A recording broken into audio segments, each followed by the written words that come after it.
মোহাম্মদ ছিল পাপী, আর সংস্কৃত ডিকশনারি অনুযায়ী ম্লেচ্ছ শব্দটার অর্থ অনার্য অথবা পাপী অথবা খারাপ লোক। ম্লেচ্ছ শব্দের অর্থ হচ্ছে বিদেশি, আর আপনি ভুল পথে গিয়ে বলছেন এখানে ম্লেচ্ছ মানে হচ্ছে পাপী। আপনি আসলে এখানে ভুল বুঝেছেন বোন। যখন আমি লেকচারে কোনো ধর্মগ্রন্থ থেকে উদ্ধৃতি দেই, সেখানে একটা শব্দের যদি অনেক অর্থ হয়, ব্যাপারটা এমন না ধরেন শব্দটার 4টা অর্থ আছে, তার মধ্যে 3টা অর্থ এখানে খাটে না, মাত্র একটা ঠিক হলেও অর্থ সঠিক হতে পারে। যেমন ধরেন কোরআন বলছে তোমরা শূকর খেও না।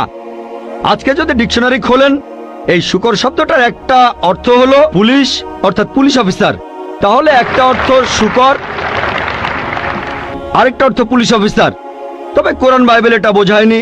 বাইবেলে বুক অব লেভিটিকাস 11 অধ্যায় 7 থেকে 8 অনুচ্ছেদে আছে, বলা হয়েছে তোমরা শূকর খেও না, কিন্তু পুলিশকে বোঝায়নি বাইবেল। যদি আপনি বিভিন্ন ধর্মের ছাত্রী হয়ে থাকেন, যদি 10টা অর্থ থাকে সেখানে একটা অর্থও খাটে, দেখতে হবে সেটা সঠিক কিনা।